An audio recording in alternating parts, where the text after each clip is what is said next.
এই রাস্তাটা না হলে কিন্তু আপনাদের ভবিষ্যতে ভোট ব্যাংকে প্রচুর চাপ পড়বে, এটা আপনি নিশ্চিত থাকেন। সম্মানিত ভিউয়ার্স, আজকে কিছু কথা বলবো, এই কথাগুলো বললে আমার চাকরি থাকবে না। বিষয়টা হচ্ছে, আমি কিন্তু এখন আমাদের বানিয়ারিতে যাওয়ার রাস্তাটায় আছি, অর্থাৎ ইয়ারদের বাড়ি থেকে বা ৬ গম্বুজ মসজিদ থেকে বানিয়ারি বাজারে যাওয়ার যে রাস্তাটা আপনাদের একটু দেখাই। এই যে সামান্য আধা ঘন্টার বৃষ্টি হয়েছে, আর কি পরিমাণ যে কাদা, যারা আপনারা এই কাদা না ফারাইছে তারা কিন্তু এই দুঃখ বুঝবেন না। আমরা তো জনম দুঃখী, এই সারা জীবন এই কাদা ফারাই স্কুলে গেছি, মাঠে গেছি, ঘাটে গেছি, হাটে গেছি। আপনারা আসলে আমাদের এই ব্যথা কিন্তু বুঝবেন না। তো এখন ব্যাপারটা হচ্ছে, এমপি মহোদয় নির্বাচনের কয়েকদিন পরে আসলেন, এসে একটা ভালো প্রতিশ্রুতিও দিলেন। এই রাস্তাঘাট দেখে বললেন যে অন্তত ৪ কিলোমিটার রাস্তা তিনি আমাদের করে দেবেন। কিন্তু এমপি মহোদয় যে সেই গেলেন তো গেলেন, এখনো পর্যন্ত কিন্তু সুষ্ঠু কোনো তথ্য আমরা এখনো পাচ্ছি না যে আদৌ এই ৪ কিলোমিটারের রাস্তার কাজ হবে কিনা।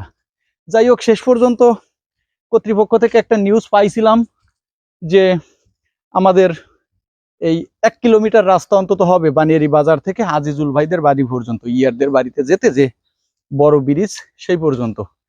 এখন হঠাৎ করে কাল পরশুদিন একটা বিজ্ঞপ্তিতে দেখলাম বা ফেসবুকে দেখলাম, এমপি মহোদয়ের প্যাডে যে কাজটা, সেই কাজটা বানিয়ারি বাজার থেকে আমাদের কালীগঞ্জ বাজার পর্যন্ত সে রাস্তাটা হবে। দেখ, সেটা নিয়ে আমার আপত্তি নাই, এটা আমাদের ৯ নম্বর ওয়ার্ডের কাজ, ৯ নম্বরে হোক। কিন্তু আমার একটা প্রশ্ন, যে এই বানিয়ারি বাজার থেকে কালীগঞ্জ বাজার পর্যন্ত এই রাস্তাটার আবদারটা কে করলো?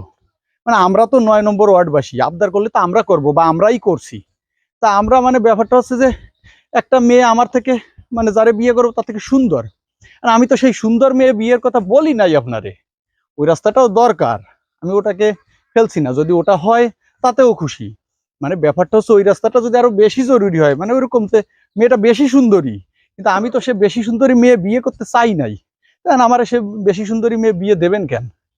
তবে কর্তৃপক্ষের কাছে আমার এইটুকু দাবি, আমার এই ভিডিওটা যদি আপনারা দেখে থাকেন, তাহলে এইটুকু জানাবো যে এমপি মহোদয় যে ৪ কিলোমিটার আমাদের রাস্তার কথা বলছিলেন, যদি সেই কাজটা এই জুন জুলাইয়ের বাজেটের পরে আপনারা দিতে পারেন, তবে ওই যে ১ কিলোমিটার ইটের সোলিং হচ্ছে সেটা হোক, তাতে আপত্তি নাই। কিন্তু এই ৪ কিলোমিটার নিয়ে অন্তত আপনারা হেলাফেলা করেন না। আমাদের অঞ্চলের জন্য এটা কিন্তু বেশ গুরুত্বপূর্ণ একটা রাস্তা, আর এই রাস্তাটা না হলে কিন্তু আপনাদের ভবিষ্যতে ভোট ব্যাংকে প্রচুর চাপ পড়বে, এটা আপনি নিশ্চিত থাকেন। এখন কর্তৃপক্ষের কাছে বিনীতভাবে অনুরোধ করতেছি, যে যেখান থেকে দেখছেন শুনছেন, আমাদের কোনো চাওয়া নাই, যদি পারেন অবহেলিত জনপদের এই রাস্তাটা একটু করে দেন। আর কি বলবো, ধন্যবাদ সবাইকে।